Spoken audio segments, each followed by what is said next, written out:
Yo, what up? Good morning. Good morning. Good morning. Good morning. Yeah, do something real quick.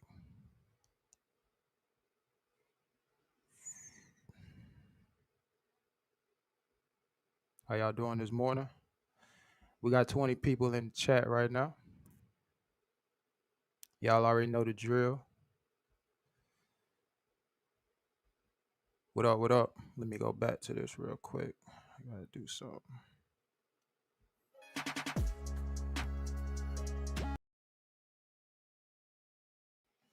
All right. Turn my volume up. Let's see. We got 21 people in here. Appreciate y'all for tapping in this morning.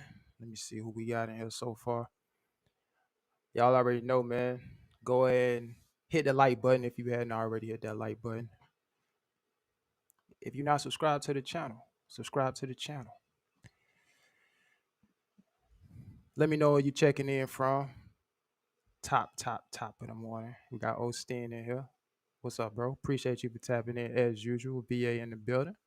We got J Rock in here. What's up? What's up, J Rock?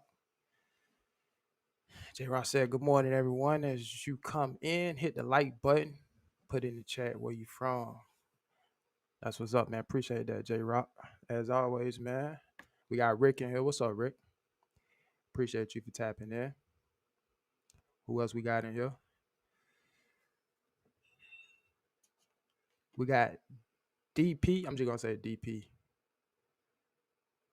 Yeah, DP. What's up, DP? Good morning. Checking in from Orlando. D Polanco. I'm gonna say DP. I don't know. When I seen your last name, I thought about Griselda Blanco. If y'all checked out Griselda on Netflix, let me know, man. Just drop it in the chat. Just drop it in the chat, man. I just started watching it. Pretty good show, by the way. I think I'm on like the 4th episode or something like that. Dope show. D Money in here. What's up, D Money? Cincinnati, Ohio. What up, Rob? Good morning, man. Appreciate you for tapping in. We gotta wrap it up. What's up, man? What's up? What's up? Appreciate the shout out in that video you put out too. Good information, by the way. Keep doing your thing over there, man. Like what you're doing. All right. He say that's correct. All right. That's what's up. All right, we're gonna let some more people tap in. How y'all doing this morning? We might have some people, we might have somebody come up today to talk about their experience over this past week. Might have somebody come up. I want to talk a little bit about investing this morning though too, man. I got a little clip that I think is some good information, particularly for investors that's just starting the process, beginner investors. I think it's some good information, real practical information that I think some people can learn from because I get asked questions frequently about investing. So I think this video can potentially help some people out there.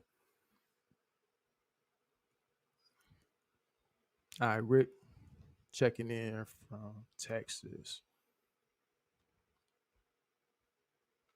Yes, sir. No problem, bro. DB, what up, man? Always checking in, showing love and support. Appreciate that. I know you had some pretty hefty expenses there, DB. Hated to hear that, man. Like you stated in that little video, though, that's where those emergency funds come in at. Definitely important to get that emergency fund up, man. You never know what to expect. As a bar, what's going on? Appreciate you for tapping in this morning. Let me read this, man. From OKC. I'm here working for RTI, looking for something better.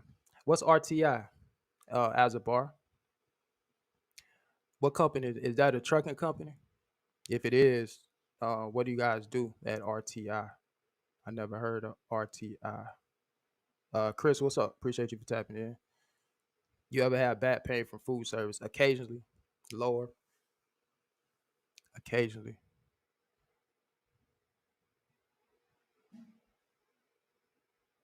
J. Ross said, "Yeah, got to talk about investing. And if anyone wants to loan me 50K to invest once I hit my first 100K, I'll give you 10K." Yeah, just kidding. Investing is a must. Yeah, for sure. Yep.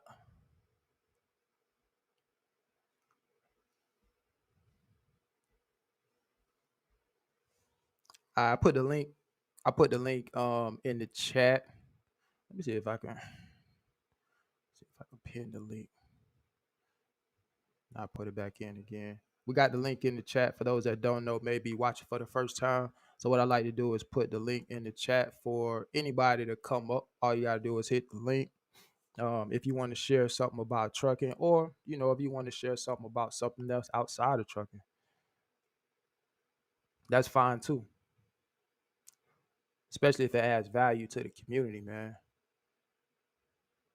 So I wanna share this clip about investing in a little bit in just a second here. Get y'all thoughts on it. I know I got some investors in the chat right now. Everybody in here not just making money and putting it in the savings account. We got some people actually allocating some of that money into some assets. We got Indiana in here. What's up, Trucker Marv? Appreciate you. Okay, Chris. Work for PFG in Tallahassee. All right. You a couple hours, about 3 hours east of me. Tallahassee in the building. We got 421 in here. What's up, 421? As always, checking in. Say good day. I'm glad you don't complain on your vids or lives. Some of these guys don't do anything but cry on YouTube. Yeah, man. It's a lot of crying on YouTube and complaining on YouTube. I see it all the time, bro. I see it all the time. I try to control the controllables, everything else. I just let it play out, man. Think about it. Try to have that positive mindset. Y'all already know. I got to figure out how to drink from this thing. Got this Yeti cup. My first time using it, by the way. Shout out to GFS for the Yeti cup, man. I don't know. I had this thing for almost 2 years now. My first time using it, I actually gave it to my wife because she drink coffee. I don't really drink coffee like that, but I hope I'm drinking out of this thing from the right side. All my coffee drinkers out there, don't laugh. Get it? Yeah, I'm good. I figured it out. Thank you, babe. I figured it out. We got 30 people in here. Good coffee, man. I don't know what the likes is. J. Ross said we need to get them likes up though. I haven't looked at them. Azabar said, yeah, it's a trucking company, Riverside Transportation. I do regional and off most weekends. Okay. No touch freight.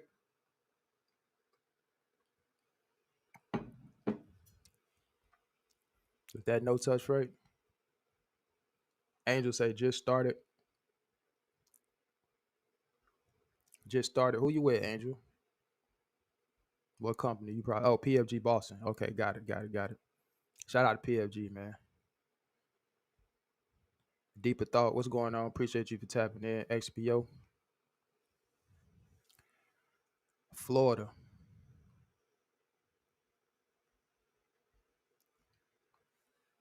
Yeah, appreciate that, J Rock. I enjoy it, man.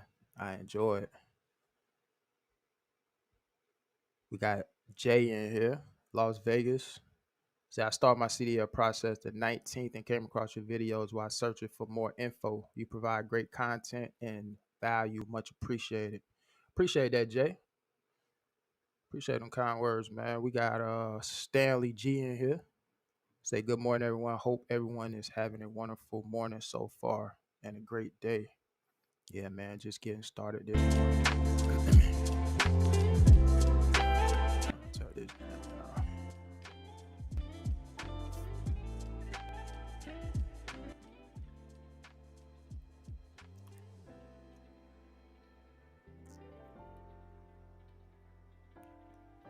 My bad, guys. Just doing something real quick.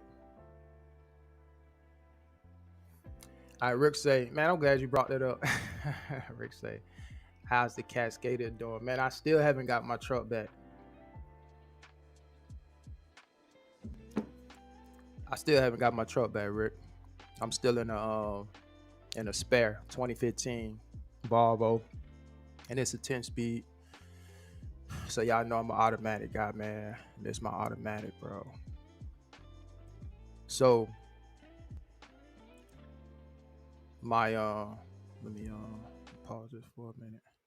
So my manager rode with me this past Thursday because I had to drop him off to pick up my tractor that was at a shop, um probably about maybe an hour or so outside of where I lay over at. So he rode with me just to pick up the tractor and bring it back to the yard. And that was Thursday.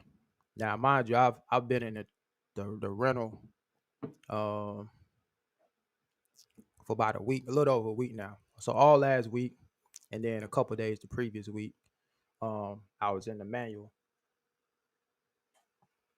Beginning of the week, man, my shifting was smooth. Everything was cool. I didn't drive it Wednesday because Wednesday I'm on another route. So I'm on a local route. Wednesday I ride with somebody. So all that was cool. Monday, Tuesday, I probably missed a gear maybe 2 or 3 times. Like between the 2 days, y'all know I'm on the 2 day route if you've been following the channel. So between the 2 days, I probably missed a gear maybe 3 times. Right. Man, Thursday, my manager rode with me. Bro, I was missing gears. I was grinding. It was terrible. I was telling my wife about it. I felt okay. It won't. Mm-mm. Um, man, I was grinding. I was doing everything. I was like, bro, I don't know what was going on Thursday. Friday was a little bit better, but Thursday, bro, I was just out of sync. Like I was just out of sync, man. I couldn't get in the rhythm for whatever reason. When you driving a manual, it's about rhythm. I don't look at the RPMs, anything like that. Just go off engine sound. So my rhythm, it was just a disconnect between the gas pedal hitting the gas and shifting and listening to the engine sound. It was just a disconnect on Thursday, bro. I don't know what it was. I was mad at myself. I was like, I stopped in, I stopped like in the middle of the road almost like early morning hours. I'm the only one out there. I got like this long 2 hour commute between the stop that I'm leaving and my next stop, right? So it's just long stretch of back road. It's like pitch black dark. So I'm just, practicing while I'm going to my next stop. I just stopped like in the middle of the road, like, bro, what's going on? Why I can't get in rhythm? It was crazy, man. And then you guys know if you driving a 10 speed and you load it, it's a lot different than when you empty or don't have a load. Your shifting got to be a little bit more precise, a little bit quicker. So it's about timing, man. It's about timing. But yeah, man. So I'll be in it. I'll be in the spare for he said another like week or two or something like that. So I'll be in the manual again for about another week or two, man. So you know, it is what it is. Chris, man, I appreciate the super chat. He said you inspired me to get my CDL. I was working at Amazon. I seen your food service videos and I jumped in the food service industry and got my CDL. You be giving game like a big brother. Appreciate that, Chris. Appreciate that, bro. Glad you're able to give some information from the content. Ty, what's up? Ty Montana in here. Elijah, what's going on? I'm a little bit behind on the chat, guys. So let me catch up. We got 40 people in here. Have you had my CD? Have had my CDL for almost a year. About to head OTR. Good luck, man. Good luck with the OTR. Yep, so you can get that experience. Okay, you want to eventually jump in the food service. Okay, Yeah. Good morning, everyone. Everyone has a blessed day and safe week of drive. What's up, Leonard? Appreciate you for tapping in. Yeah, man. Hey, DB. DB say nerves. Yeah, man. I blame my manager. I blame maybe it was him riding with me for half the day. Maybe that's what it was. I felt like a rookie, even though I have been spoiled in that automatic for the last I don't know how many years now. I've been with the company like 5 years. Um, I used to have a manual like my second year, I think, with GFS, or maybe towards the end of the first year. I used to have a manual, and then they started getting more automatics, and they transitioned into the automatics, and they took my manual away. So I've been in the automatic for probably like 4 years or something like that. So when you jump back in it, it's a little learning process again. J. Rod said, "I wish I knew how to drive a manual truck." It take a little time, man. It take a little time. But even the veterans miss a gear here or there, or grind a gear here or there. So it's common, man. It's common. Jamal said, "Salute. Your videos over the years inspired me to get my CDL last year. Best decision I made. I've made car hauling. Oh, let me highlight this. My bad. I've made car hauling for CarMax for 6 months now. Oh, I've been car hauling for CarMax for 6 months now. Home daily, wouldn't trade it for the world. CarMax, that's pretty good one, man. I see those car haulers with CarMax a lot. That's a good one. That's the first I heard somebody work for CarMax, car hauling. Everyone that's in food service, what's the most cases you have delivered in one night? Ooh, in one. For me, the most I've delivered in one day was almost 1,200 cases, and that was in a 28-foot trailer. That was in a 28-foot trailer, by the way. For those, I think somebody said one time, man, you can't fit 1,000 cases in a 28. Yes, you can, bro. Yes, you can. It just all depends on the case size, right? That's all it depends on. If you got a lot of smaller cases, you can get that in there. But that still was a rough day, man. Like that many cases really should be in something bigger than a 28 footer, 36, 48, 50. But delivering that many cases in a 28, that make for a pretty rough day. I'll be honest with you. I wouldn't recommend it. Although I know a lot of companies, a lot of guys have to go out with that many cases. Honestly, I feel like eight, 900 cases is really pushing it in a 28 footer. I'm just gonna be honest. That's a lot in a 28. Uh, oh, my bad. Let me read this again by Azabar. He said, "No touch freight. The division I'm working right now, we move mostly scrap paper and toilet paper." Oh, okay. Wrap it up. Say, once you miss gears, it's easy to find them. If you at 45 miles per hour, you miss a gear. Shift to 9 gears. Oh yeah. Yeah, that's good info too. Yeah, that's true. It is. It is, but it's easy to panic to, especially if you're a new driver and you start missing gears, you start panicking, trying to find out what gear you're supposed to be in, and from there, it's gonna be a little tough for you. So yeah, you really kind of just got to pay attention to how fast you're going at that time. Just look at your speed. If you're traveling like you said, 35 miles per hour or something like that, really 35 miles per hour, that would be eighth gear. You probably can get with probably get by in ninth. 45 miles per hour, ninth gear. You know what I mean? Anything faster than that, then 10th. But if you like 15 miles per hour or something like that, low gear, sixth gear. But yeah, it's easy to find. But when you're in real time, you know, you got to think quick. So it's a little bit different. It's easier said than done, particularly if you're a new driver. So, but it comes, but you learn with practice. You know what I'm saying? Making mistakes is how you learn too. Skip, what's going on? Passed my general air brakes test last week. Passed my combination on Monday. Ready to start this new journey. Congratulations, man.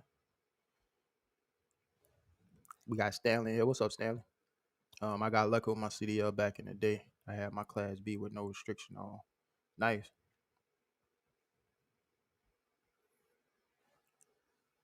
Got downgraded to a manual license. Then I came back and went for my Class A license. Apparently, I was grandfathered in, so when I took the test on the automatic, I didn't have to worry about the manual restriction. Oh, okay, that's pretty good.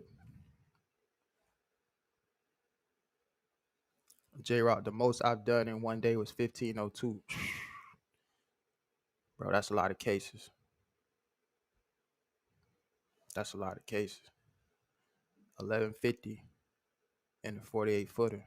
1150 is a lot of cases too. That's a lot.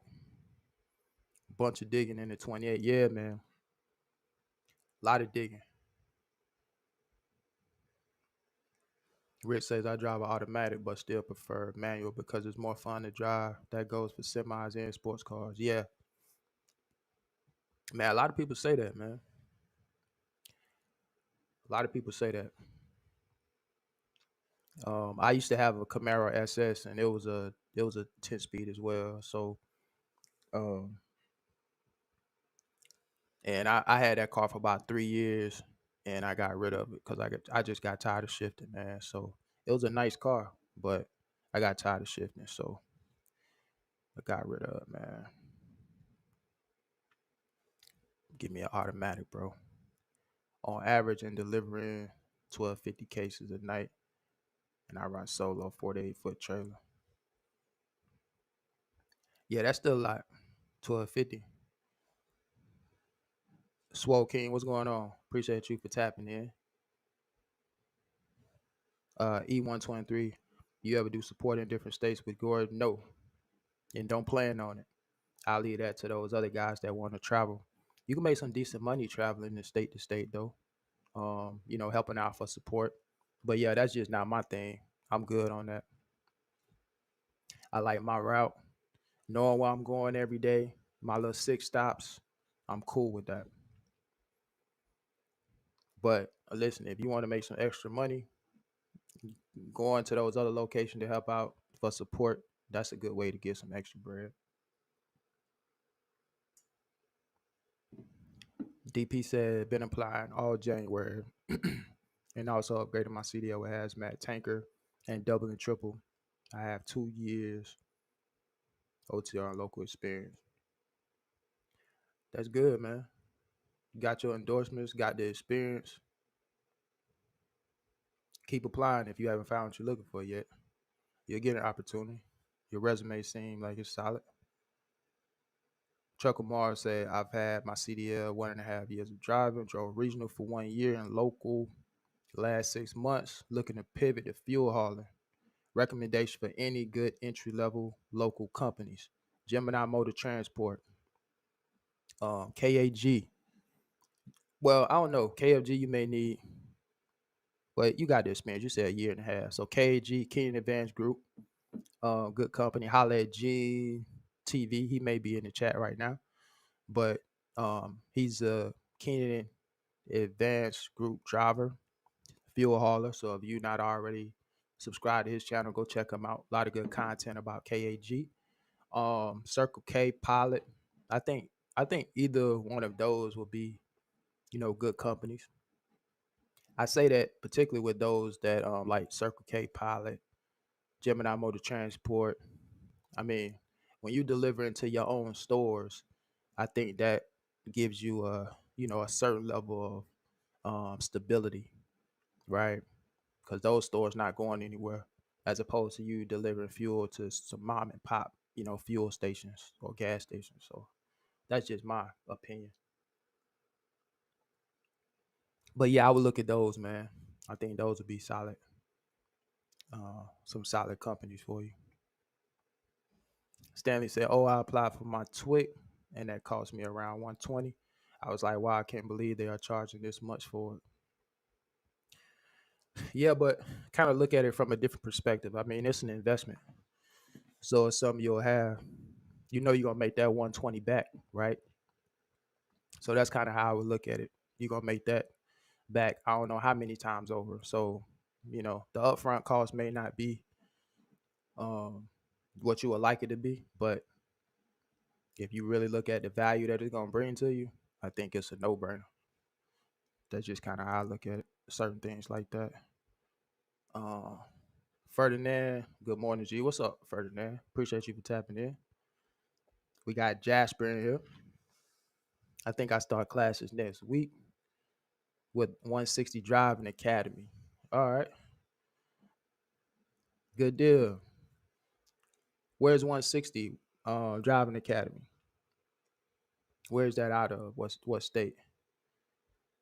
I think I heard of 160 before. E123 helped out in Wisconsin last year. It was all right. Changed the scenery. Yeah, I mean it's good, you know, to look at different places throughout the country and then kind of get a glimpse of how other locations do things. I think if you're interested in that, traveling would definitely be a good option for you, a good thing to do, and make money along the way, a little bit more money. So it's really like being an extra board driver, honestly. Ferdinand say, "Hey G, are you a boxer?" Nah, it's good cardio though. I used to do some little boxing here and there at my gym just for cardio, just hitting the bag for the most part. I didn't realize how much cardio that would be, man. I actually enjoyed doing that. Stanley said I applied to KAG and they called my back, or they called me back, but I told them I was looking for local, not OTR. KAG has local runs though, so I guess maybe they only had OTR at that particular location that you were applying to, because I know KAG has local. I know there's another KAG driver that has a YouTube channel. I think it's what, Freight Hauler 87 or something like that. I'm sure some of you guys probably watch his content as well. I know he's done had a few trucking jobs here or there, but I think he's at KAG right now, and I believe he's in a sleeper. So he's probably doing some OTR work with them, I would imagine. Joppa site. Joppa says, yeah, it's worth it. Yeah, I think you talk about that tweet. Definitely worth it. Infamous Matt, what's going on? Appreciate you for tapping in. Yeah, Ferdinand said, yep, $120 investment made back in a few hours. That's what I'm saying, bro. That's what I'm saying. So, you know, it's a no brainer, man. It's good you got that tweak though. Eddie say it's valid for 5 years. It's a good price. There you go.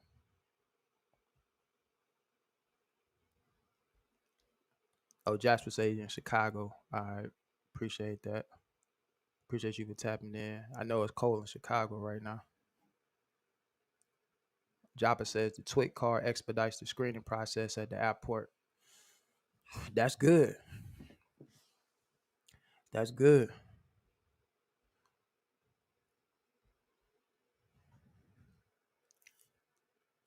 Who is Vanitary will travel Brown? Vanitary or VA Notary?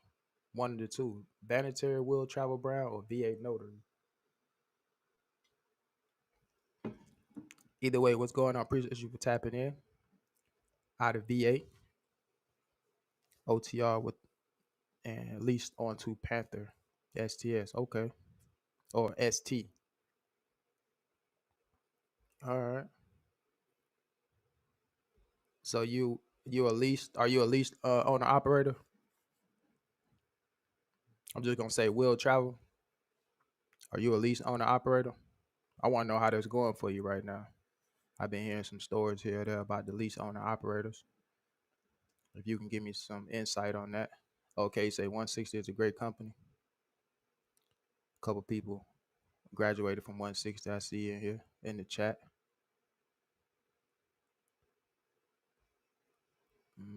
We got Jimmy here. What's up, Jimmy? 3 hours west of Tallahassee. What are you? Just general generalization. I live 3 hours. You say 3 hours west of Tallahassee. I guess you meant where do you live? Just a generalization. I live 3 hours west of Tallahassee. 421. The company gave me a new 2024 12-speed auto Cascadia.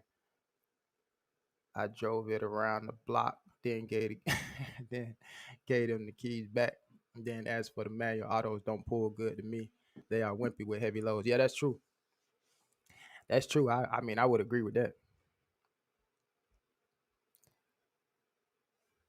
Ferdinand said, I called KG Houston once again, but they told me the only openings in Texas are in Odessa and Irving. Oh, okay. So it may not be anything open where you live right now.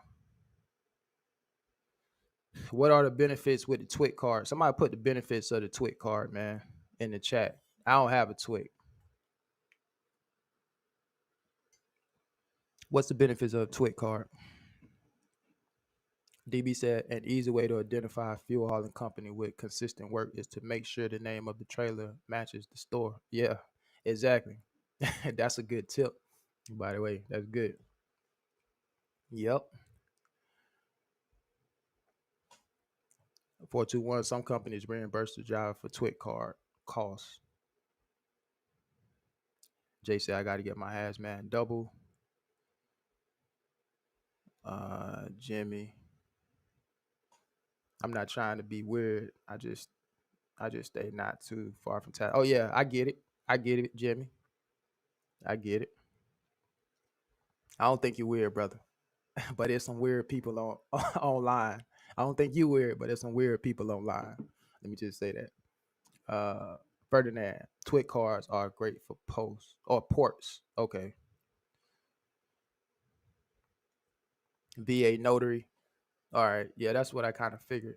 Okay, owner operator. So how's that owner operator life?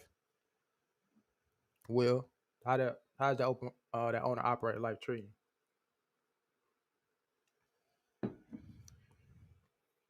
I hear a lot of mixed messages when it comes to the oh, okay, I see you comment. You say it's good. We do DOD mostly. Okay. Jonathan, what's going on? Appreciate you for tapping in. Stanley said, haha, I took my photo for my tweet. I was there. I got so fat. All right. We got 50 people in, or 51 people in right now. Hit the like button for me. I want to play this clip right now, man. Let me go to this clip because we talk about a lot of trucking content, obviously, on the channel. But we also talk about investing from time to time, and I think that's important to not also make money, but figuring out how to make more money with the money that you make, right? And so investing is a good strategy to be able to do that if you're investing in the right things. So, 2024, I want to put a little bit more emphasis on investing, right? And, everybody is different. Everybody, well, I'm not gonna say everybody, but people invest in different things. People like, investing their money in different assets. Some people like real estate, some people like stocks, bonds, gold, silver, whatever the case may be, whatever your asset class that you prefer. But just find a good asset that you feel like you can allocate some money towards that can hopefully make you more money. And so that's what we want to do at the end of the day. So I want to play this little clip just for some beginner investors out there.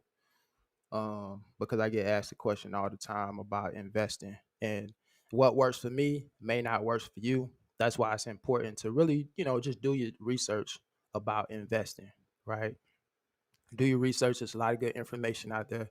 But I think one of the most conservative investments to make is, I'm talking outside of a 401k and all that. I'm talking about, just an investing account, having a brokerage and investing in that. I think one of the most conservative investments to make is just in the stock market, something like a S&P 500. Just something simple, basic. You don't have to, spend a lot of time figuring out what stock is the best stock and all that type of stuff like that.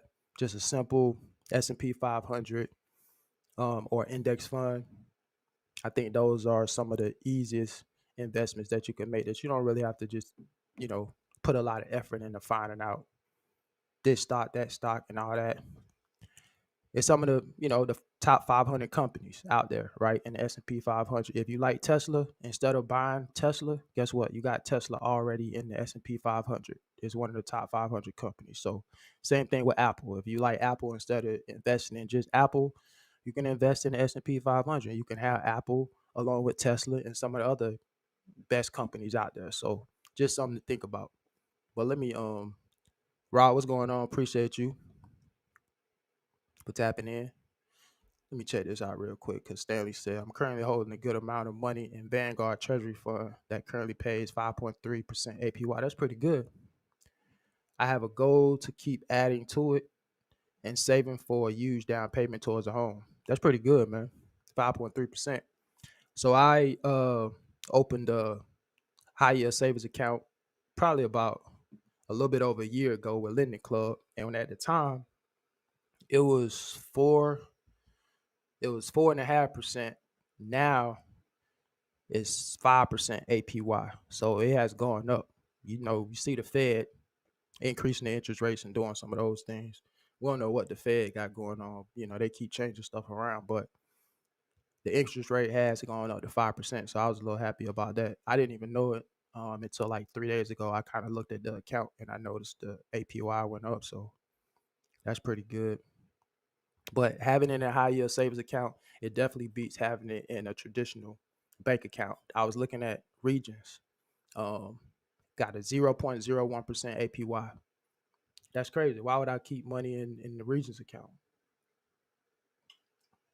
at a 0.01% interest when I could put it somewhere and make 5%? I mean, it's a no-brainer. Let me look at this. Let me play this clip for y'all, because I want y'all to hear this real quick.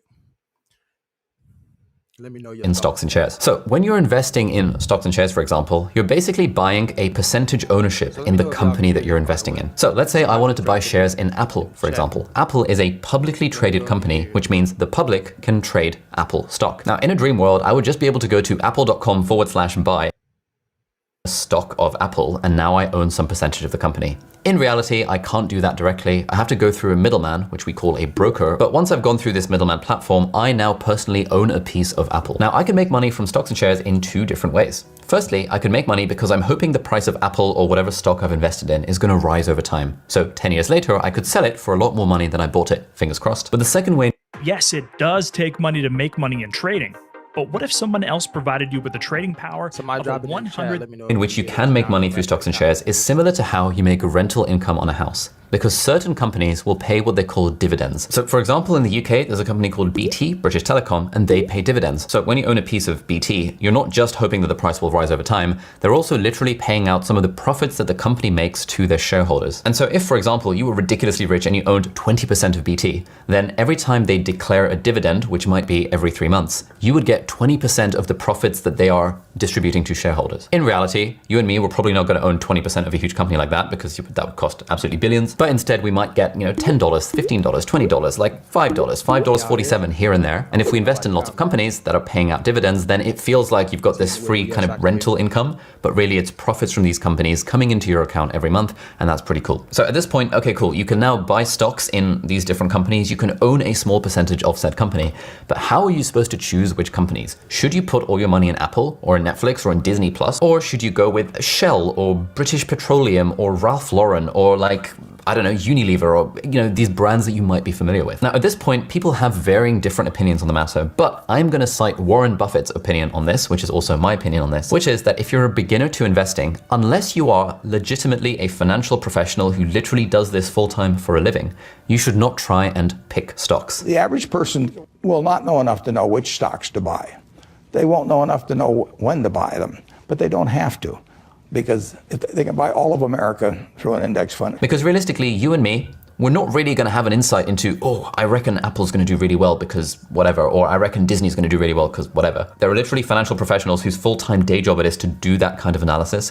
And even then, they don't get it right a lot of the time. And so what you can instead do is, instead of worrying about stock picking, what you should do, probably, not financial advice, lol, is invest in an index fund. And that begs the question, what the hell is an index fund? Well, an index fund is a fund, and a fund is a basket, like a group of stocks and shares, or other things, but stocks and shares, for example. And the index component means that this fund tracks a particular stock market index. For example, in the US, there is a really famous index fund called the S&P 500. And this is basically the top 500 biggest companies in the US. And you can see here, these are the components of the S&P 500 right now. So Apple makes up 6.4% of the S&P 500, because it's a big company. Then we've got Microsoft, Amazon, Alphabet, which is Google, Berkshire Hathaway, which is Warren Buffett's company, Alphabet, Class C, which is also Google, Nvidia, Tesla, ExxonMobil. You might be familiar with quite a lot of these companies. But if we scroll all the way down to the 500th company, we've got, I don't know, Ralph Lauren and Hasbro, and didn't realize Hasbro was in the S&P 500, but you can see that Hasbro makes up 0.21% of the S&P 500 compared to Apple's 6.4%, because those companies are hugely different in, I guess, market cap or valuation. Right, so the point of the S&P 500 is that it gives you a single number that you can graph over time of like how valuable the US stock market is.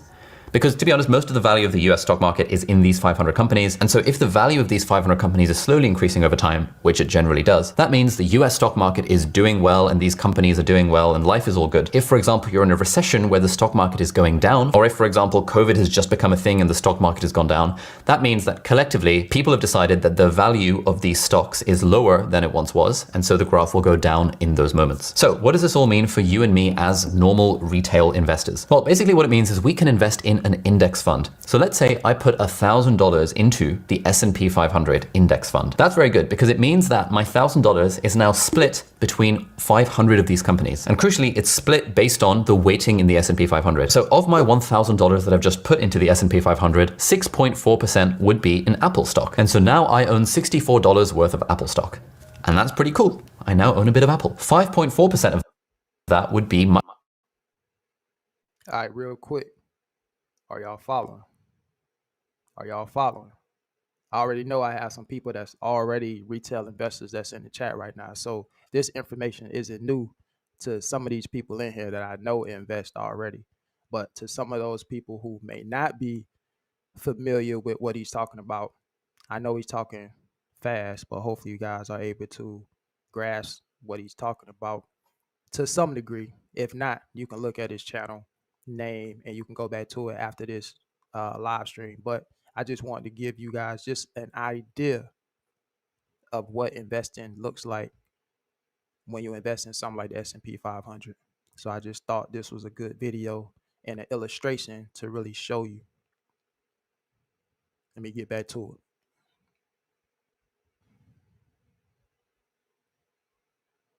Microsoft. So I now own $54 worth of Microsoft stock, and 0.0. We all would like to invest in inexpensive but fast-growing companies with a big future. IBKR Global Analytics. 1.5% of that is going to be Ralph Lauren, which is for 498th on the S&P 500. And so I now own $14 worth of Ralph Lauren stock. Now this is a very good thing. And this is what Warren Buffett recommends. In my view, for most people, the best thing to do is to own the S&P 500. He says that, hey, if you had an extra $100,000 to invest, you should just put it straight into the S&P 500 or some other big index fund, because over time your money is going to track the market. You're not trying to say, hey, I have a crucial insight into the market and I know that Apple is going to outperform all of these other companies. Instead, you're thinking, you know what? I'm just a normal person. I don't have time to spend 80,000 hours a week trying to research the shit out of all this stuff. I'm just gonna kind of diversify my money across all these top 500 big companies in the US. I think overall US companies are going to go up over time, and therefore I don't have to think too hard about this. So what's the alternative? Well, we talked about how you could theoretically pick stocks yourself. So you could say, you know what, I'm going to ignore the S&P 500, but chances are you are not going to beat the market. Chances are, unless you just get really lucky, you're not going to be reliably able to get the returns that you would get by just investing in all 500 of these companies. Now, there have been a bunch of studies and surveys, and Warren Buffett even did a challenge experiment thing about this that basically show that very few funds overall actually outperform the S&P 500. And if you've got a fund that beats the S&P 500, i.e. it does better in that year than the S&P 500 did, it's unlikely to do the same the following year. And so a lot of these funds are trying to, quote, beat the market. But as Warren Buffett and a lot of these other people say, you cannot beat the market, so let's just invest in the market directly. Just put your money in an index fund and don't think too hard about it. Every single person I know who has invested by picking stocks has lost money, and every single person I know who has invested by just investing in an index fund has made money over time. The next question that this raises is, okay, cool, I want to invest in a stock market index fund. How the hell do I do that? Do I just go on smp500.com/buy and buy some index funds? Again, it's not quite how it works. You need a bit of a middleman, and that's where these kind of online platforms come in. Now, this is going to vary depending on whatever country you're in. So if you want to find a stocks and shares investment platform in your country, then just Google that. In the UK, for example, there are loads. The ones that I personally use are Charles Stanley Direct, because that's the first one I started using in 2015. I also use Vanguard. Vanguard is super big and super legit. You can check it out. And the app that I use personally for investing in individual stocks these days is Trading 212. And in fact, incidentally, this video is now sponsored by Trading 212. This is kind of fun. As you can tell, I'm recording on a different day. Anyway, if you want to get started with investing, Trading 212 genuinely is the app that I use. It's the best way to get started. You can trade stocks and shares. You can also open an ISA, an individual savings account if you're in the UK. One of the cool things about Trading 212 is you... Hey, real quick, I want to address 4 Series Mike comment real quick. 4 Series Mike, what's up, man? He say, I'm a retail investor in the crypto market. Crypto will make you more profitable than other investment platforms a lot quicker. This is absolutely true. All right. I'm a retail investor in the crypto market as well. I've made quite a bit of money in the crypto market. Got some videos on my channel to prove it. You can make a lot of money in a relatively short period of time in crypto. However, crypto is also one of the most risky investments to make.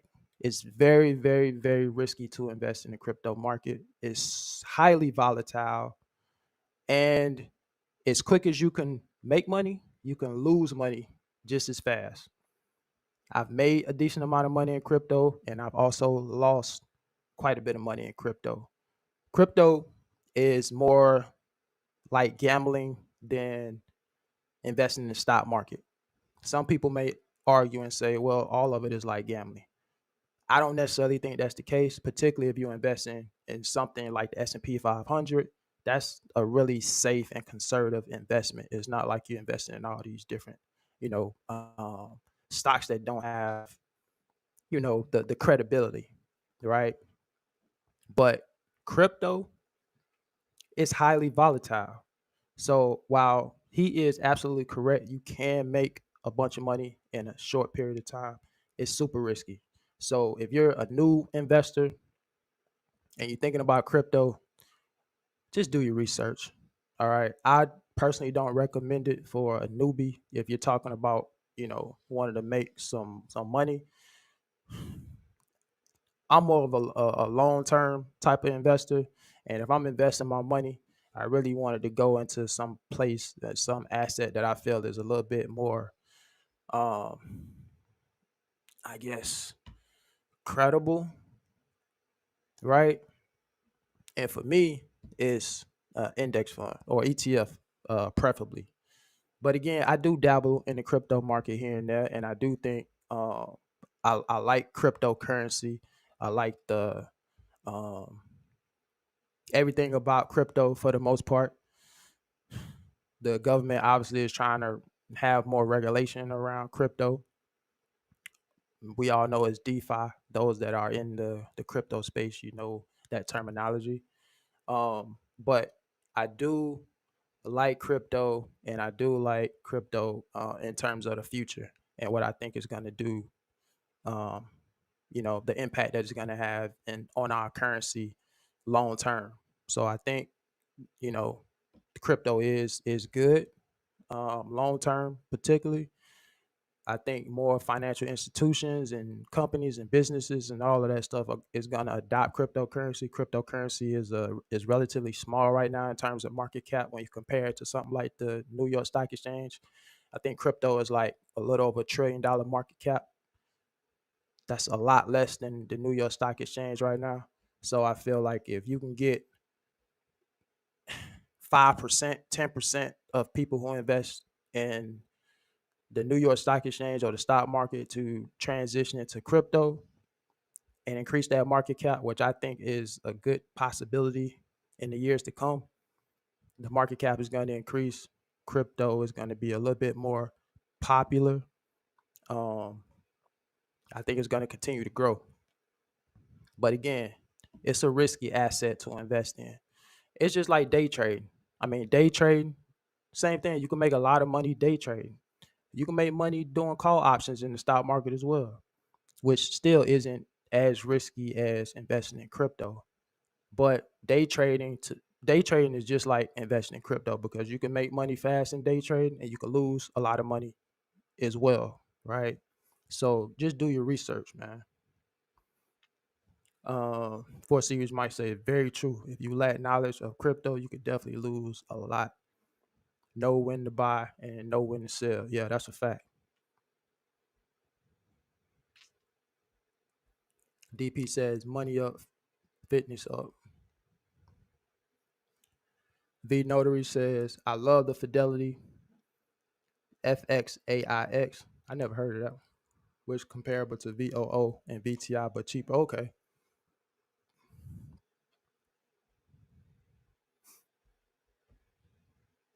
4 Series might say 1.7 trillion. Okay, 1.7 trillion now. All right. So yeah, still relatively small market cap when you compare that to the New York Stock Exchange. So it's a lot of room to grow in the crypto market. I definitely think the future is bright. I'm not one of those that don't believe in crypto. I believe in crypto. I think it's gonna make a big footprint in our financial markets, particularly long term. So I mean, I believe in the technology behind it. Could even be, future currency. I don't know if it's gonna take over fiat or not, but it's the two are definitely gonna coexist in a major way, in my opinion. We got 31 people in here. I'm not sure what the likes look like, but if you haven't hit the like button, definitely hit the like button. If you're not already subscribed to the channel, subscribe to the channel. Appreciate y'all for tapping in. I did put the link in the chat. I'll put it back in just in case anybody want to come up. If you want to come up, share anything you want to share. If it's about trucking, if it's about investing, I'm curious to hear it, man. Let's add some value.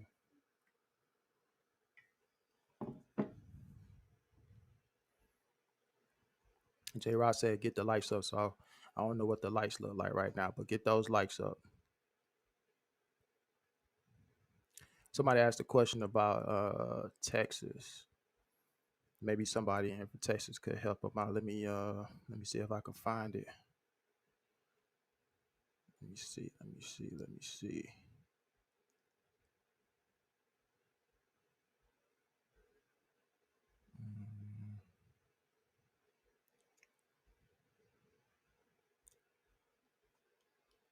I don't see the question in here.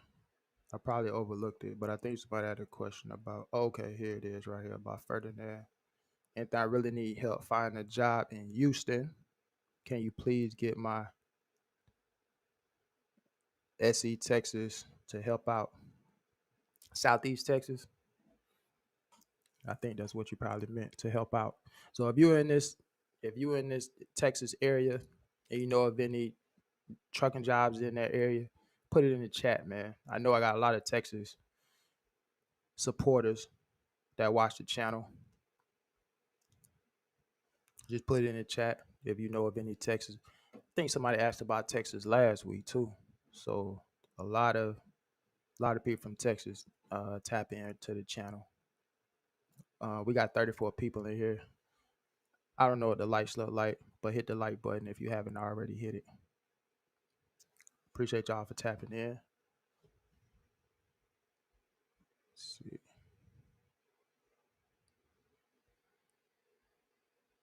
Let me go back to this real quick. You can practice investing with practice money. So everything about the markets is identical. It's just that you're investing fake money rather than real money. And if you're uncomfortable investing real money for now, this is a great way to become more familiar with the concepts of investing. And then once you're ready to invest with real money, you can just switch using a simple button on the app, and you can deposit money through Apple Pay up to £2,000, and then you can use bank transfer subsequently. And the other cool thing about Trading 212 is they've got this really cool pies feature, where basically you can look on the app and you can see other investment pies that other people have created. So you'll have these like finance bros that are creating their custom pies, and you'll see that they've allocated 10% to the S&P or 20% to the FTSE 100 or this percent to Apple or Tesla or Microsoft or whatever. And then you can see the performance of that specific pie over time. And then what you can do if you really want to is you can copy and paste someone's pie that they have built into your own investing account. And now you can automatically with a single click invest, let's say £100 into that pie. And so that £100 will then be split amongst the various allocations that the person has decided to do in the pie. And that's great. Like obviously I'd still recommend investing in some. Oh wait, real quick. Let me see this comment that my wife left because she said someone inquired about the Lending Tree high yield savings account link. Could you also provide that? I think you meant Lending Club, babe. So yeah, I'll put the Lending Club high yield savings account link in the description of this video.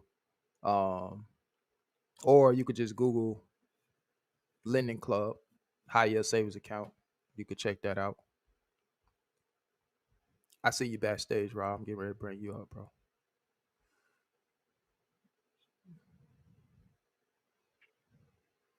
Rob, what's going on, man? What's going on, man? I'm trying to pull over and cut this camera off real quick. All right.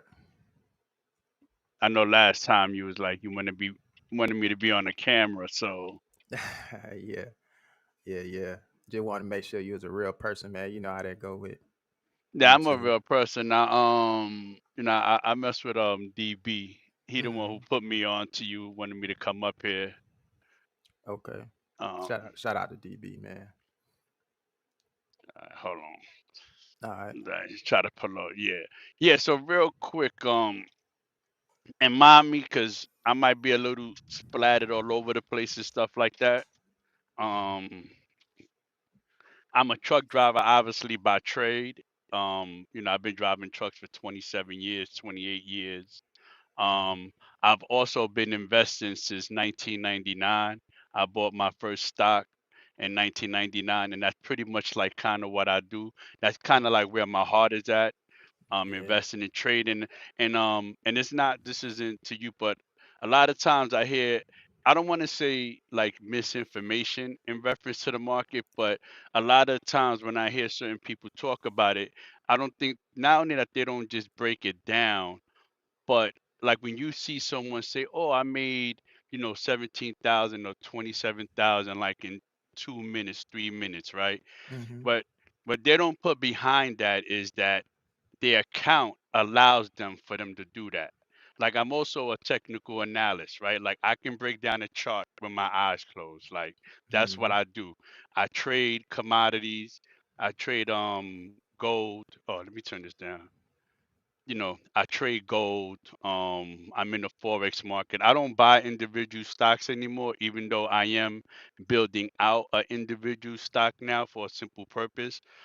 Um, so, and I saw you talking about a reference to like mutual funds. Now, the easiest thing to tell people, and not you, just a lot of people online, they always talk about, hey, buy the S&P 500, which is a true statement. It's not that it is, but you have funds. What people don't understand about like mutual funds or index funds and ETFs, which basically are all the same thing, just it's just the major difference is how they're managed. You have one that's passively managed and another that's aggressively managed. One you can buy in the stock market, one you got to go through a third party to buy it. What they don't talk about a lot of times is that you really when your foundation, this is something that I talk about a lot, is building your foundation. To me, it should be the total market fund because now you're invested in all of the stocks in the market. Yes, it's good to have a portfolio of 500 stocks, but what they don't tell you is that those 500 stocks are merely composed of what's considered, which you probably heard it, the Magnificent Seven, right? The seven biggest stocks, which is Apple and a couple of other them. Like last year, the market was up, I think 20 some percent, but it was only based on those seven stocks. Mm-hmm. So people portfolio was probably stale for the most part. Now this year we're looking to get a rebound where the other stocks are play, and get more of a bang for your buck this year. Right. Like um like a lot of people also say, hey, when the market is down is the best time to buy. True and false. Because if you're not in something, because you can buy something that's down 20, 30%, and it don't go back up for another 3, 4, 5 years. So now your money is just sitting there, Mm-hmm. you That's a know. good point. So, Yeah. so people now, if you own the stock, it's a different story. But just to try to get into the market, and this is what people don't understand, because it's so I forgot the terminology I'm using, but it's so basic to that point. And like I said, I might jump around because I'm trying to get everything out so I could keep rolling. But you Mm-hmm. also said like the crypto market. I 100% agree with you. I've been in the crypto market since I think 2012 when Bitcoin was about 400, 400 or something dollars. Mm-hmm. And I do believe that everybody should have something in crypto. Right. um Whether you do like people put money into the mutual funds every week, they 401ks, I think that you should, even if it's $10 a week, Mm-hmm. Bitcoin and Ethereum. Right. don't don't try to mess with a lot of the other ones which they call, The meme your coins. yeah, the meme coins. That's like if you're trading like penny stocks. Yeah, Mm-hmm. you could, if you're not a trader, leave those alone.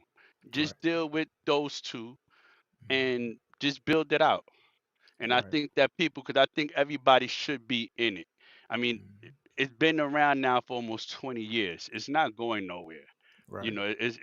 It's just not going anywhere. And Mm-hmm. so, but with that point being said, like a lot of people, like I said, with these mutual funds, what people have to understand, and I just finished this class, so I um just got my certification. So I have 4 years. I have 4 years if I want to become a financial advisor, which I probably won't, Yeah. only because I call them high end salespeople. People don't Mm-hmm. like when I say that, but they are, because everything that they do is really built off modules, right? You come to Yeah. me, I look, tell me what you want, I look at the modules, see what you fit in, what you're trying to do. Like I actually have access to all of that stuff, like all the Mm-hmm. things that they do, so I can do it. What's this guy pulling up on me? So as of right now, as of December 18th, I can call myself an IA, which is an investment advisor, which is basically what people do when you work at like at your company, your 401ks and stuff like that. Those are all Mm-hmm. managed, for people that don't know, by investment advisors, by IAs. So they usually work under a financial advisor to get their points or whatever they call it, to get certified and stuff, like if you want to work. Mm-hmm. Now, what the other thing that I would say is that people need to look in like the total market fund, like when you first start. And yes, and also another thing too is that I just learned, because me myself, I'm closing down my TD America TD account, and also, well, not my Merrill Lynch, because that's the one I have, but another account, because what I've learned, and it's funny because I should tell people to do this. I'm too spread out. So Mm-hmm. I have 6 funds here, right? I have like three REITs. One is a healthcare REIT. The other one is the financial part of it. And then I have two other ones. So what I realized from these classes is that I need to basically condense it. So I'm closing down two of my accounts and I'm leaving one open, and using that money to just buy three specific funds. Mm-hmm. Three funds, and what they tell you is a lot of us overlap. Meaning, Right. if you bought the S&P 500, let's say from Fidelity, and then you buy um like a QQQ or something else from a different company like TD, those might have the same stock. So what you want to do is keep it in the same family. So if you buy like iShares, they're Russell, the iShares like 300 and the iShares 5, none of the stocks are the same. They're all separate. Right. They're all separate. But a lot of these people that's online, they don't tell us that. Mm-hmm. It's more like the sell mentality, like, hey, let me get a click, let me get a hit, in reference to those kind of points. So some of that I just honestly, you know, relearned, going through the classes. I'm like, oh, I'm always saying this, and I guess I'm doing it wrong too. Let me, let me Mm-hmm. condense this. Let me shut this down. Let me, I'll take the little tax hit or whatever, but you know what? Let me do this so we can do this, because that's some of the stuff that they don't tell us. They don't tell us about alternative investments where you can get 9% for 3 months, right? A lot of Right. people tell you max out your 401s, but you should definitely Mm-hmm. max them out. But then the other, like, even for instance, a lot of people with the Roth IRAs and your traditional. Me, I'm a traditional guy. I think everybody should start with traditional. You max that out and then use your Roth IRA. And if you use it in a strategy to where maybe you want to touch it in 5 years and you take out the base foundation of that, and let's say you and your brother get together, you might have 20 grand, he might have 20 grand. Now you can go and get into these other alternative investments that's going to pay you 9-10% in a month. Mm-hmm. And a lot of those times you do need a little bit of money to get in. You need 20, 30,000 to get in.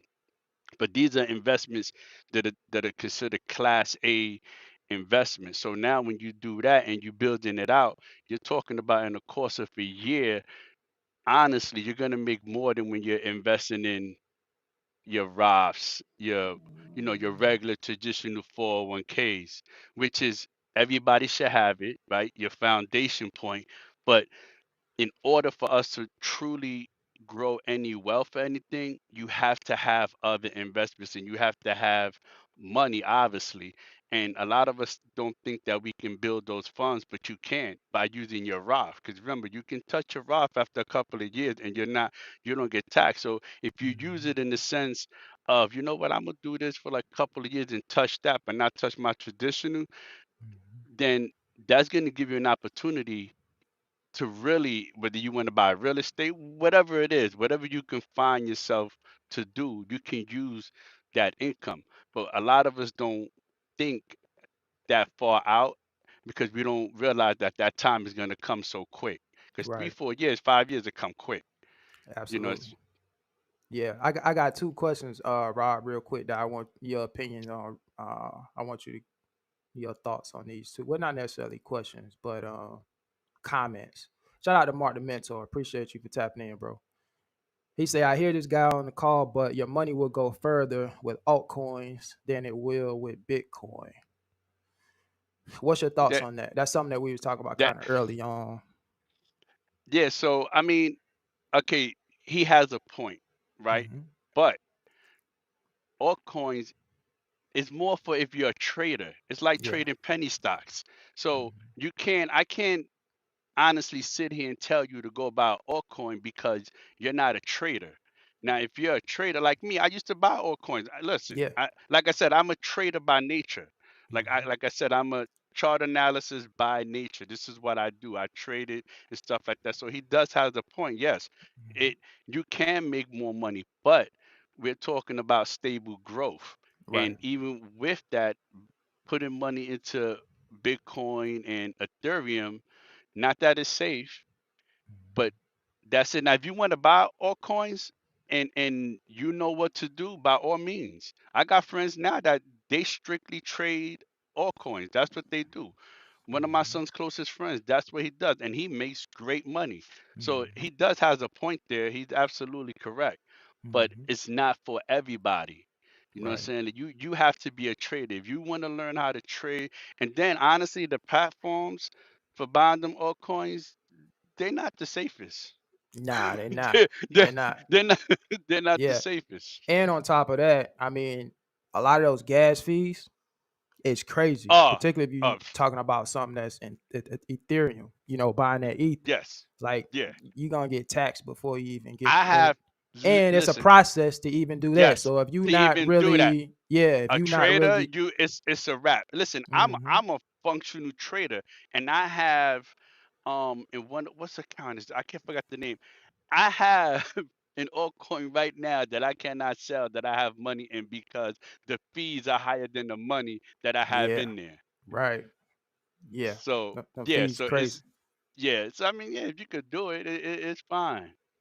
hmm Mark says, I disagree. There are altcoins that have a use case. I think he is thinking more of meme coins. Solana, XRP, Cardano have utility. Yeah, I like Cardano. I like Yeah, SRP. yeah. And I used 88 to is a own good.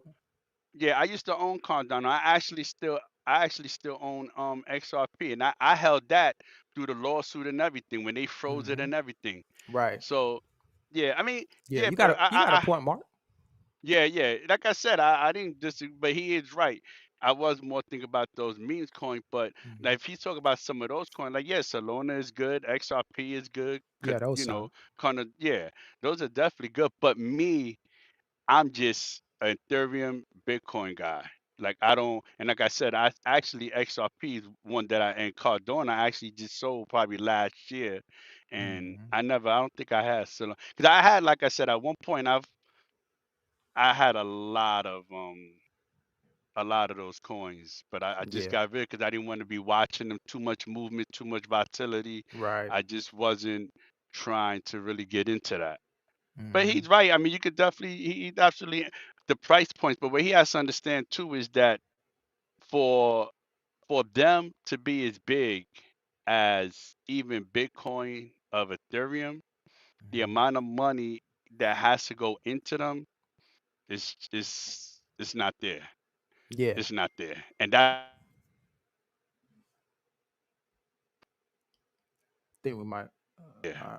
Okay, we got you back. Lost you for a minute there.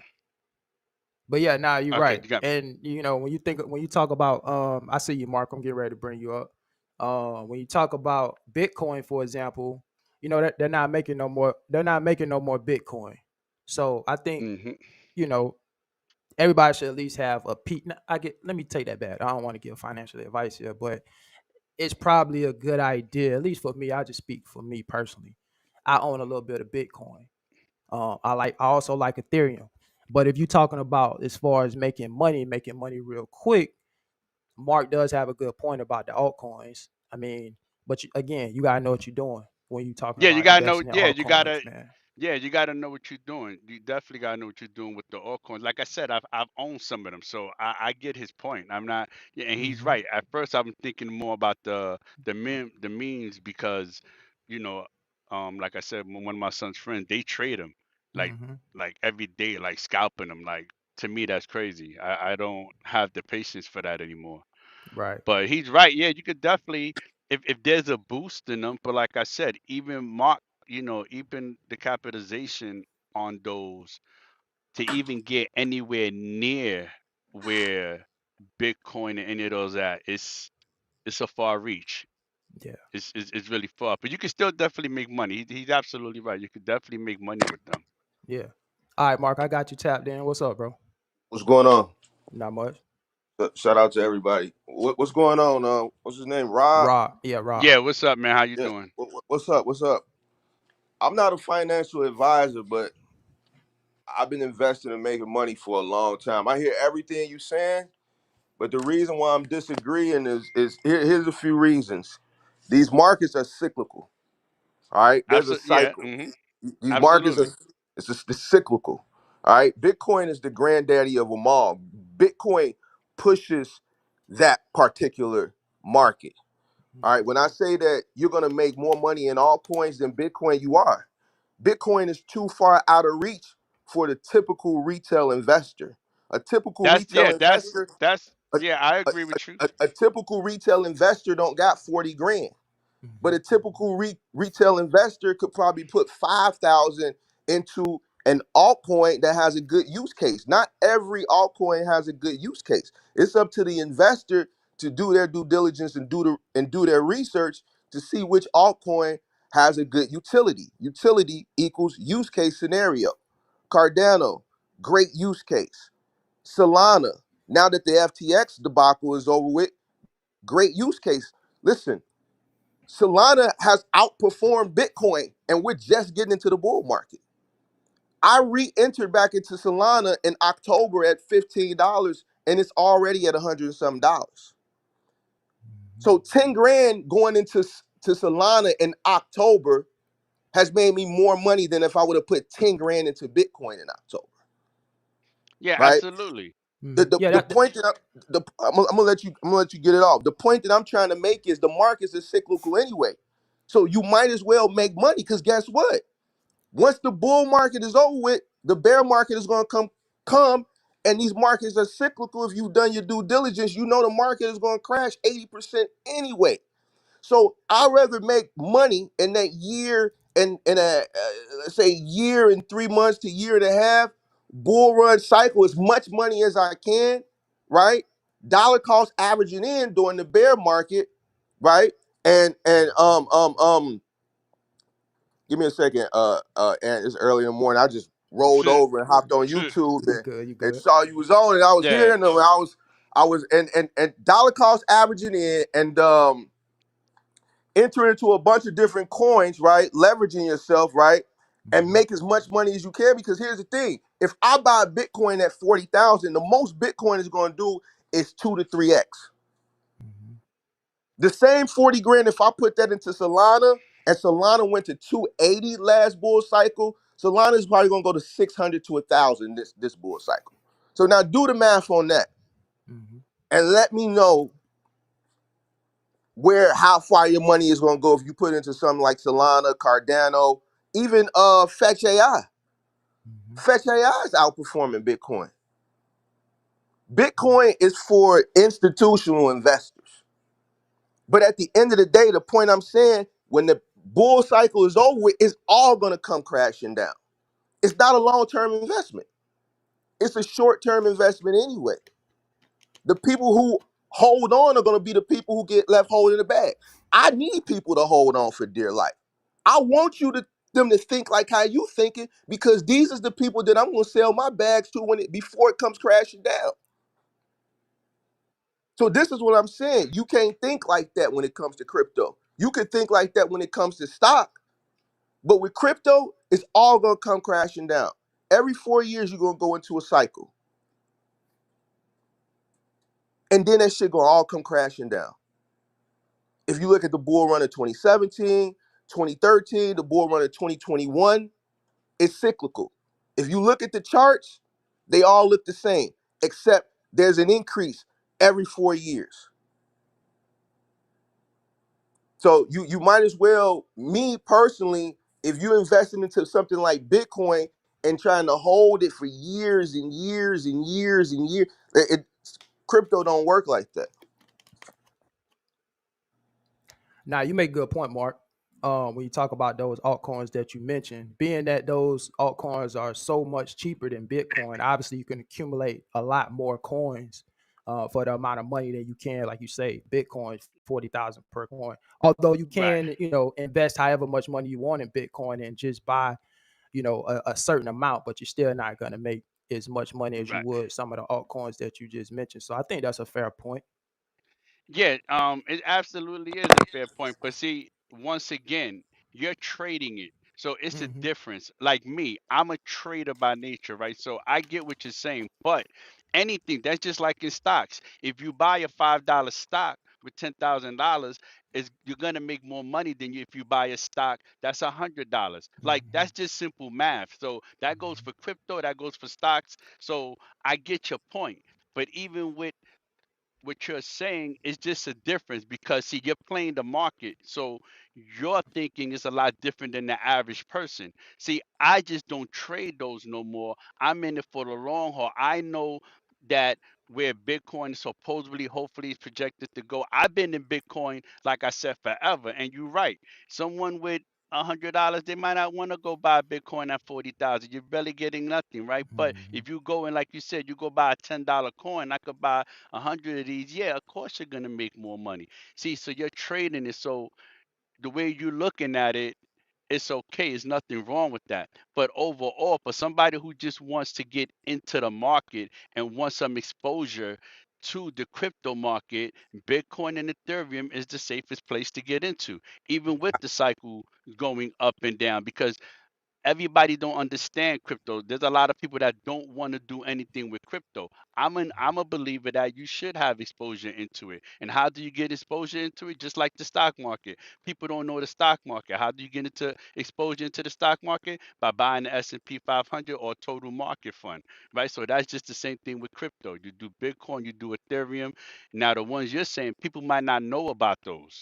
But if they want to buy it, course, you absolutely right. You're gonna make more money. They're cheaper. You understand? Like that's like, But I don't want to say everybody should know that, but the but it's average trader, individual investor would understand that. but it's just not the point of it being cheaper. What I'm saying is you got to understand Bitcoin was cheaper too. And here's the thing: there, some of these other coins, you have real communities that's building them out and working on them to have a great use case. Oh yeah, yeah, a lot of. But Bit, see, bit, you know that because you're into it. But the the average person doesn't. They don't even understand what a use case is. So I all I'm just saying is, for someone to get exposure into the crypto market, this is the easiest and safest way to do it. Now, when they learn, like what you're doing, obviously you know what you're talking about, right? They don't know that. Like me, I can go look at what you're saying, okay, and go buy it and trade it. But the average person isn't. We're just talking about someone to get their feet wet. Get your feet wet. Buy one of these two, because but see, those two aren't going anywhere. when you tell somebody to go buy Ethereum and then they go on and buy Ethereum because you said you didn't trust the exchanges, well, all the coins that Oh I've no, no, not that. are No, no. Yeah, okay. Let me take that back. I'm not talking about those exchanges. I'm just talking about the ones with the third parties, like what Anthony was talking about with the exchange fees and stuff like that. Like what those that's the that thing. came in, those that came and went. Like me, all I use, like I have Coinbase and I have another one, like, and some people don't even like those, but I've been using them for over 10 years. I haven't had an issue with them. So that's what I'm just saying. Some of those other ones, when you buy like the meme coins and all of that, and you gotta go do this and then sign into that and Yeah. then get, like, Like Trust that's, Wallet, for example. yeah, I yeah, had and Trust all Wallet. that. It's like do this and do that to get it, and now when you're trying to sell it, you gotta do a different thing. It's a lot. The average person isn't But gonna know that. You obviously but you're gonna know that because you obviously you must be a trader, like you said. You consider yourself a retail trader, so you know how to do all of that. but see, here's the thing: when you saying Ethereum and people go buy Ethereum, they don't understand the gas fees, and then they're not going to pay gas fees because what you're saying is going to Coinbase. It's an exchange. They're going to leave their money on Coinbase, and that's exposing themselves. And you shouldn't leave your money on the exchange anyway. You should want to But put your money into a hot wallet or a cold wallet so they can be safe. But here's the thing: none of this stuff is really safe. That's what I'm saying. at So the end of the day, right? At the so end of you the so day, you might right, as well make the money. Bitcoin really doesn't have a use case. It doesn't. I don't have any Bitcoin. Me personally, I don't have any right, Bitcoin because it's a waste. You know what right. I'm saying? I put 100,000 in a Bitcoin. The most I'm gonna make is 100,000 because the only thing it's gonna do is probably 2x, maybe three. If I take 100 grand right now and I go put it into Fetch AI, where Fetch AI is at now, it's projected to do $9. So do the math on that. But here's the thing: I'm not leaving my money on the exchange. I use Coinbase as an exchange, right? Right. I trade on. I trade. I do trade. I trade about 10 grand a day. But long term, my long term investments go into either a cold or a hot wallet. Cold, hot wallet, something like he said, Trust, Atomic, Right. Coinbase wallet, something like that. Why? Because it's more secure. You see what I'm saying? But Yeah, I yeah, because Coinbase got here's their own. Yeah, Coinbase got their own wallet. I don't mess. the thing. I had Atomic. I don't. Me personally, I don't use Atomic anymore. I just personal preferences. But see, like I said, you're see, like, so it's almost like you're day trading, so that's fine. And that's what I'm saying. Your thinking is going to be a lot. I'm thinking more of people that don't understand the Yeah, the crypto novice market. Just investor. yeah, just to get exposure. Like me and you, we can sit here and talk about this all day, and that's nothing. I get what you're saying. See, I'm just talking about people to just get exposure. You understand what I'm saying? That's all I'm just saying as far as that. But I get what you're saying. I mean, I'm not saying you're wrong. You obviously trading heavy like me. Like I would tell people, like I've told people before, even like with gold, like there's people that get on there and try to sell you like silver coins and stuff like that. And I disagree with them because I'm looking at it from a different perspective. So what you're saying is I get it. You're right. I mean, but I'm just talking about the individuals that don't really know just to get exposure in it. Yeah, it's all good. I just wanted to debate this morning with somebody. Nah, that's cool. Hey, listen, that's cool. I wish I was home because I'd have put up my laptop and I'd have put those up and I would have broke the chart down for you and told you exactly where I think it's going. Cause that's naturally what I do. Like I can tell you the price point. I can look at it and tell you, oh yeah, this is what it is. So I wish I was in the house because I'd have threw up my laptop. I mean my computer, and we could actually just did it on here so people could look at a chart and see how to break a chart down and get a little better understanding to that. But salute to you for for your trading and stuff, man. That's great. I just don't trade like that no more. I trade gold, and right now I trade Nas 100 on the futures market, and that's all I do. So what would be your advice for a trucker who's on the road? What would be an investment strategy? I know you're not a financial advisor, but if someone asks you for like, what are you doing as far as your investment strategy? What would you tell them? Um, Because you might have said it and already, but I jumped on the call right when I yeah, started.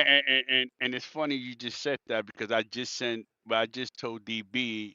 um like I just actually finished one of my certifications. I have 4 years, up to 4 years to actually go get my financial advisor CFP, which I don't think I'm gonna do. But as far as telling someone, my thing is a foundation. You got to build your foundation, right? And the way you build your foundation is if you're a W 2 employee, absolutely invest in your 401k, right? Match it dollar for dollar. If it's 4%, 6%, match it.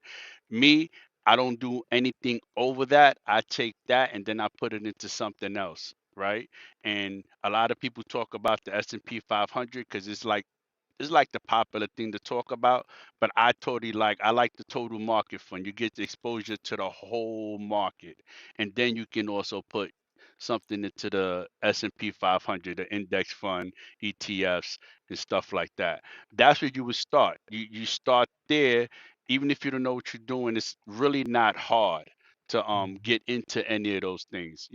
It's hard because like when you don't see something, you don't know what it is. Then when you see it for the first time, you're a little bit like, oh, what's that? But as you look at it more, you understand it more, it gets easier. And a lot of us don't take the time out to kind of like put our mindset into that. And a lot of us, we know people that are doing it. Sometimes we're afraid to ask the next person, hey, how do you open this account? Hey, how you do this? Right? Because we don't want to seem like we don't know what we're doing. But I think that's the worst thing that you can do by not asking someone that maybe where you work at or something to just help you at least start that foundational part.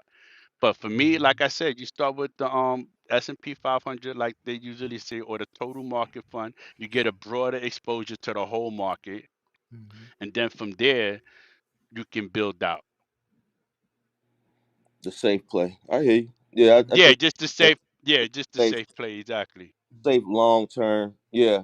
I got a long term portfolio that I don't look at, and then I got another stock portfolio that I'm more active in. Uh, uh, Research every day, different companies, that I expect to grow, where I'll be able to make money. You know what I'm saying, and divest and enter into other plays and uh, run it up again. I just understand the markets. I understand, how the markets work, and the money.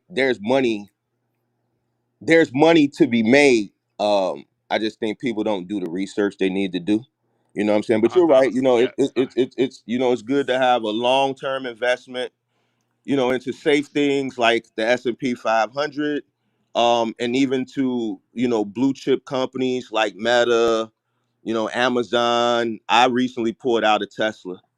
I took everything out Okay. of Tesla, because I think the EV, like for me personally, I think the EV sector is. I think the thrill is gone.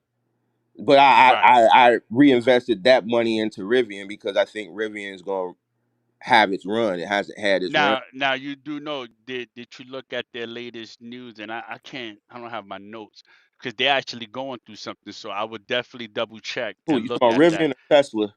No, Vivian. They was just Yeah, having an issue. Yeah, yeah, Vivian was just having an issue. So because that came up, and when I yeah, because I'm still in like this class and we doing some stuff, and they brung that up, especially with the EV sector for Vivian. Just I wish I had. Yeah, I don't. Yeah, yeah. but just look It them went down. up again. Just the. It went down, but it's going back up. I mean, even Tesla, Elon said that this year they're not going to do the sales that they've been doing. That, Yeah. that No, I didn't even see the price. I didn't even see the price of Vivian. I just was reading an article. They showed us an article about some of the issues that they might have, which is probably why it affected the stock price. I didn't even look at the price. I just looked at the article. I was trying to read the article. So just when you get a moment, just put that in there and see if you see the article since you are invested in it to make sure that it's not something that's gonna affect it long term. no, it's not going to affect the long. See, here's the way I look at it. Tesla has a nice fleet. The next thing they got coming out is the Model 2 in a couple of Yeah, and years. the cheaper, yeah, and the cheaper, a cheaper entry point to one But of their here's the vehicles. problem.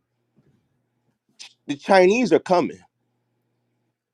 They Oh coming. yeah, And a hundred BYD has percent.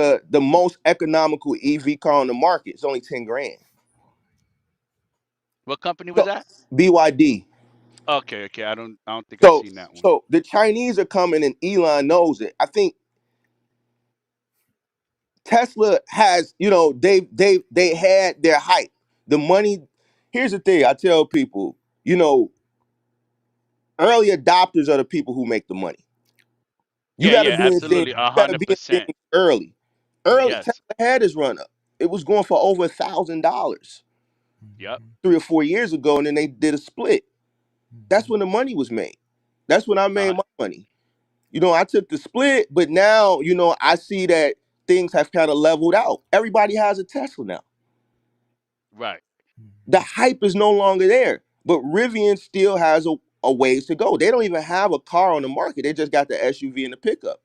But they're outperforming a company like Lucid. So Yeah, Lucid is in trouble too. Now I made a decent amount of money off Lucid, and I'm not gonna lie, it was basically just off looking at a chart, and then I didn't know what it was, and I looked what year into it. was I'm like, this? oh, uh, not that long ago, probably three. I gotta check. Don't get me the lines. I don't have my thing. Probably it was a couple of years ago before it popped, before Lucid So popped, before I found out that the guy who was running it was part of Elon. Like I said, it was just that was honestly just the draw of the luck, and a friend put me onto it, it probably was and I 2020 was because I bought in at 18 and the, I sold right before that 60, before it came crashing. And this was the before it was Lucid. It was CCIV before the SPAC Yes, merger. yes, yes. There It was you go. CCIV That's where before we the caught SPAC it merger. at. Right. Yeah, before the SPAC merger, exactly. And that's another thing that people don't know. And you know what? We might be going too far, but if people understand what SPAC is and they look for these companies, that's buying in and putting their money into this kind of stuff, that's where you'll make a lot of money at also. And this is what I'm talking about when you have to learn how to pocket money, put money aside for stuff like this, because those SPACs and stuff like that, man, that will get you a lot of money, especially before the IPOs, and if you could get into like their first round of investment, which is a whole different category, which it sounds like you might be able to do that. But it's that's really where it's at. That's really where it's at. Yeah, but also looking at things not just in the vehicles, but also things like charge point. right? Yes, the lithiums. I might Yeah, have said that wrong. Like the things for the batteries. exactly, 100%. exactly. So, Yeah. it's just a thought. But again, we talking from a lot. We talking over a lot of people's heads right now in the I know. chat. They Just. saying, "Man, y'all talking Spanish. Y'all talking foreign right now. We don't know what y'all talking about." But again, this just all comes with just getting the knowledge and continue to educate yourself in this space.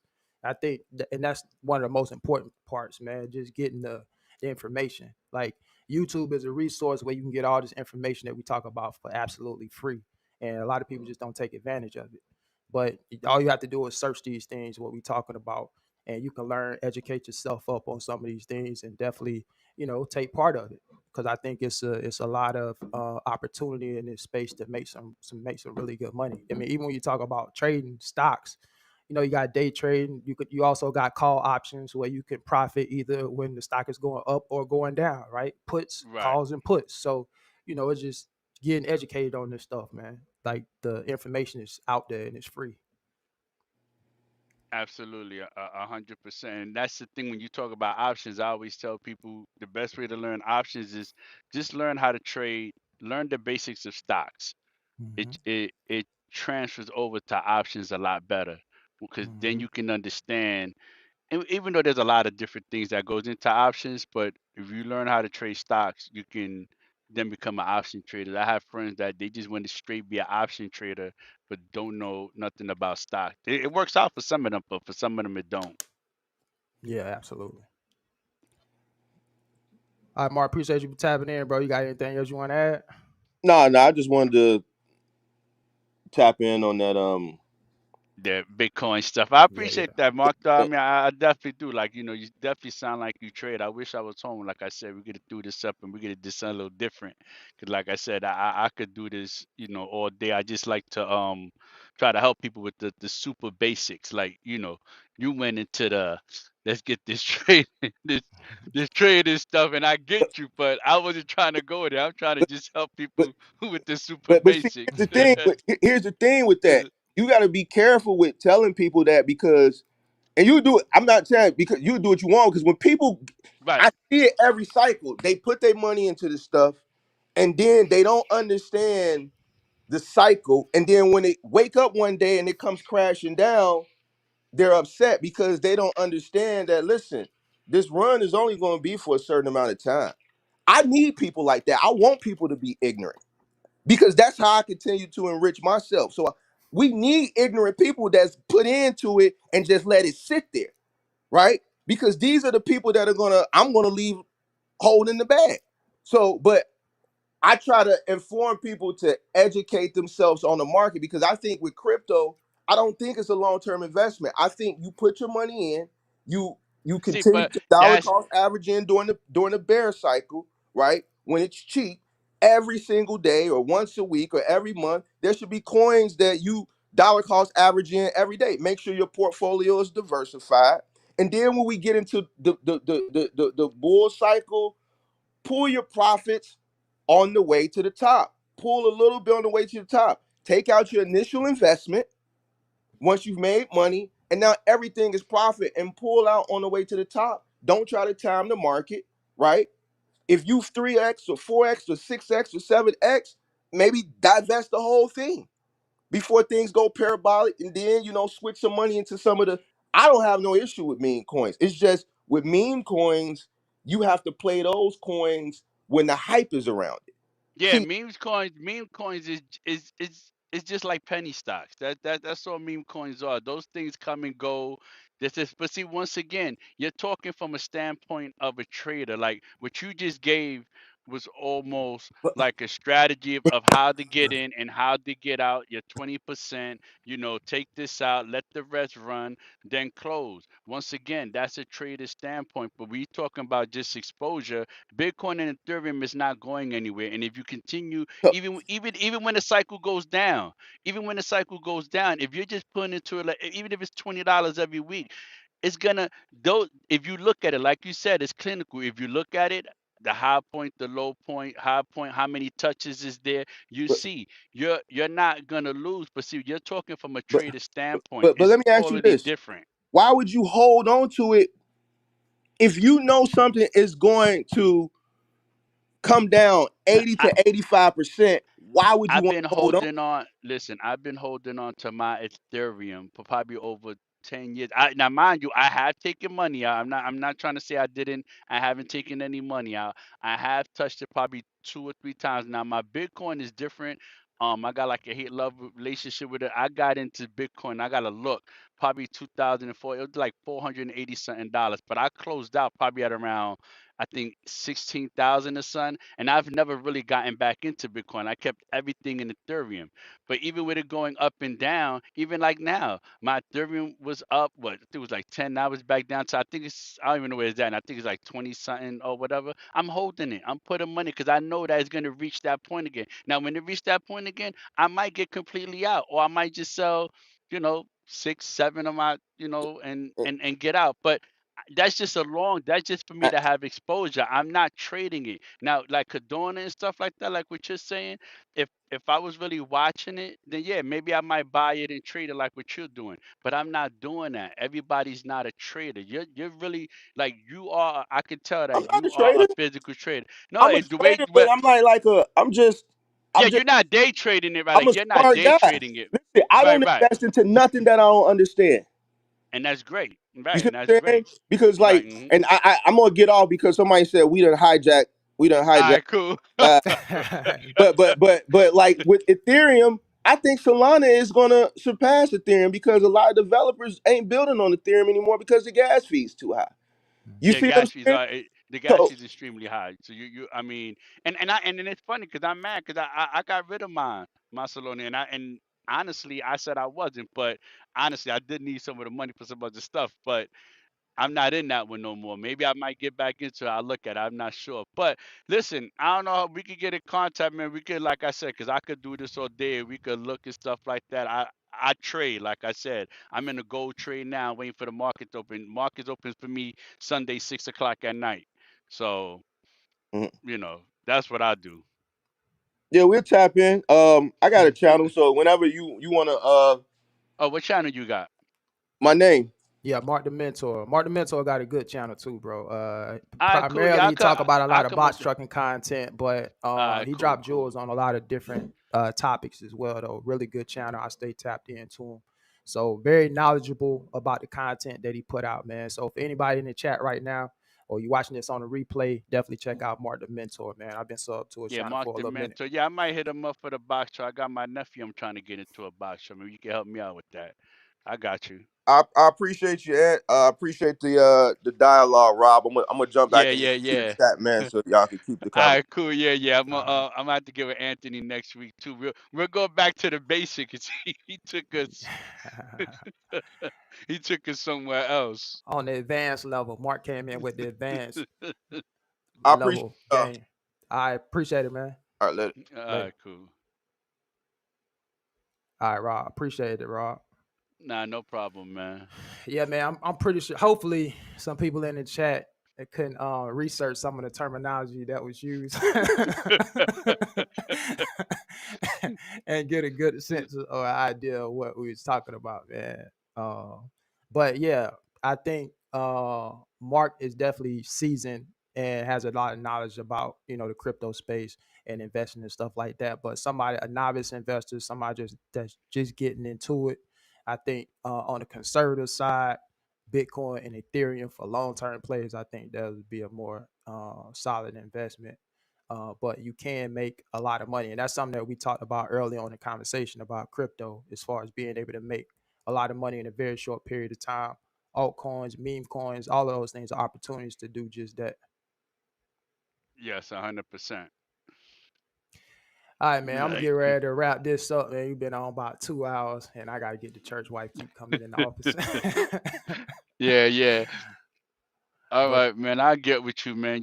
Like I said, DB put me on to you, so I'll definitely try to tap in on Sundays or whatever. And all right. when you talk about the investing, I'll come with a game plan to like try to truly break down like some really fundamental stuff in reference to investing. All right, sound like a plan, bro. I appreciate that, Rob. Enjoy the All rest of right, your no day, man. problem. You too, man. Take it easy. All right, brother. All right, guys, man, that was good dialogue, man. Hopefully, you guys were able to get something from that. I like talking about this whole investing thing, man. I think it's important because we talk about making money a lot in the trucking space, but there's not a lot of channels out there that talk about what to do with the money after you make it, outside of just your traditional investing, 401k, Ross, and things of that nature. So, I like having this dialogue. Hopefully, you guys do too. But appreciate it, man. Look, I'm gonna get ready to get out of here. Your boy gotta get ready to go to church, man. But we'll be back again next Sunday, 8 a.m. Central Standard Time. Tap in, man. I got the link in the chat for a reason, and that's for you guys to do just what Rob and Mark did. Come up and share your thoughts, whether it's on trucking, investing, or what have you. That's what we're here for. Hopefully the community can learn something from it. All right. So look, guys, I'm getting ready to get out of here. Hope you guys enjoy the rest of your day. I'll check with y'all later, man. Y'all be easy. Peace.